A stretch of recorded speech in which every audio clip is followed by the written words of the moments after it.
Friends, I am Dr. Surajit Ghosh. Welcome to my channel, Dr. Ghosh Presents.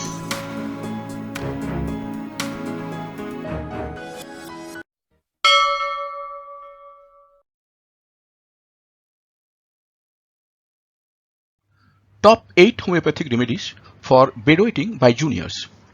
Bedwetting is not a problem of children only. Elders do have these problems too. Though it does occur involuntarily mainly at night during sleep, it may happen too in daytime during sleep. Generally, children who are 5 plus to all teenagers and young adults are included in this category. Strange may it appear, but statistics reveal in India about 10 crores and in Bangladesh about 1.2 crore of adults suffer from this disturbing disease. Pamphlet of World Bedwetting Day 2020 said it's nobody's fault. It can and should be treated. So let's not suffer from self-indignation or mental distress. This is a very important saying. It is first taken up in 2020 on World Bedwetting Day. That mind this is nobody's fault. It can and it should be treated. At the same time, neither should we overlook it. Exact management is important. Most important is that this word is most important. More important that you should not overlook it also and do not take it seriously too. Exact management is required.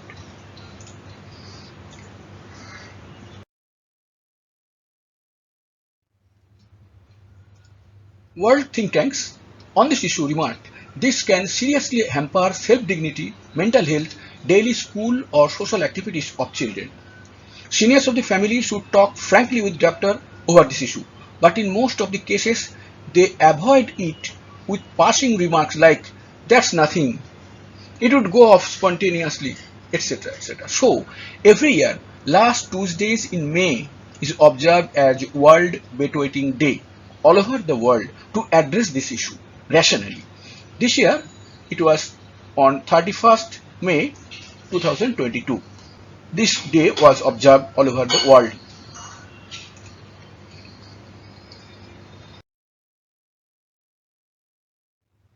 What are the reasons of bedwetting? Number one, erroneous function in urinary bladder. Number two, excessive production of urine at night. Number three, lowering of capacity of urinary bladder. Number four, it is proved that brain, mental activities, sleep problems and bedwetting are interrelated. These are interrelated. Overactive urinary bladder, constipation or incapacity to hold stool, infection of urinary bladder over and over, family history. These are the most common reasons. Most common reasons. There may be so many other reasons too.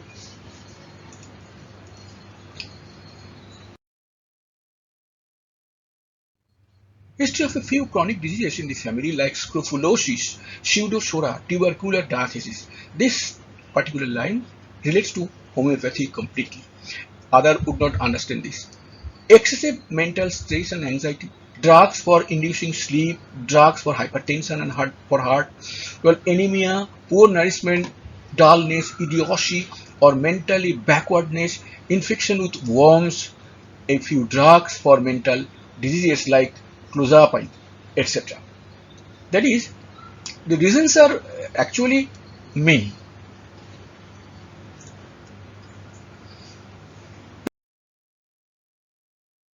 Preventive management. Number one, first and foremost, children should never be rebuked or taunted for the issue. No discussion should be made with children in presence of others. Rather, take them into confidence, saying that they are not at fault. The problem is an ordinary disease and will be cured with proper treatment. Assure them not to be anxious and worried for it. Mind this. This is written first and foremost. Yes, if you follow other treatments and do not follow this one, your all attempts will be at fault. No action will come. So please maintain this first and foremost. Children must not be serious. Children must not feel that they are problematic. Therefore, whole family is as feeling problem. No, just the reverse. Just the reverse. While at home, instruct them to go to bathroom and pass urine only when sufficient urine failed. Before going to bed, instruct them compulsorily to pass urine and not to drink too much water.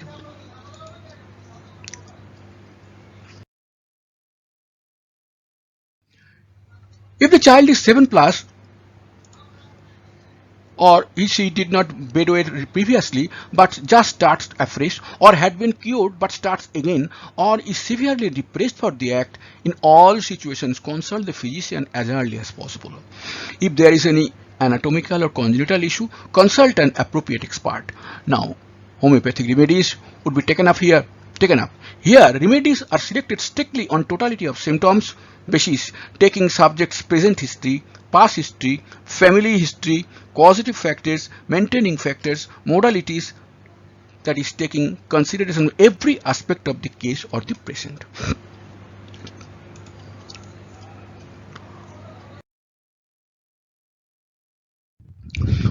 Number 1, causticum in bedwetting. Subjects very much sympathetic to others. Do not want to go to bed alone. Pass urine in first 1-2 hours of sleep. Note, at 9 p.m. the child has passed urine in the bed. Worse from cold dry weather, better from wet weather.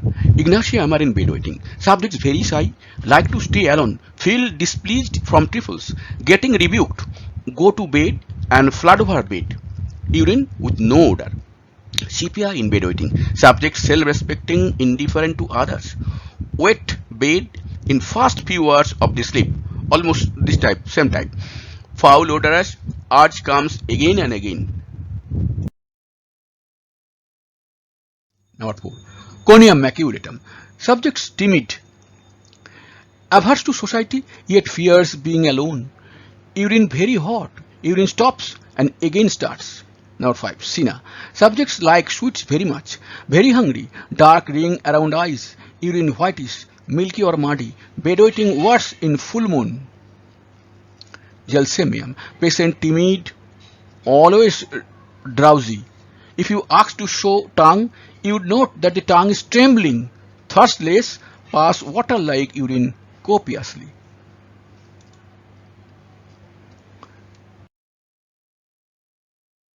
Tuberculum. Family history of tuberculosis. Signs and symptoms move around all over body.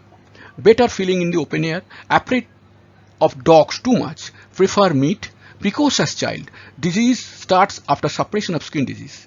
Number 8. Sulfur. Patients suffer from burning over the body. Prefer sweet sour milk. Avoid bathing and meat. In the habit of modifying own words. Urine, foul smelling. Always prefer to stay bare-bodied. This is the most important symptom of sulfur. The sulfur patient always try without any clothing on his head, on his body. He feels better. With this, the video ends. Thanks for listening, viewing. If there is any problem, please write down in the comment section. I will certainly respond.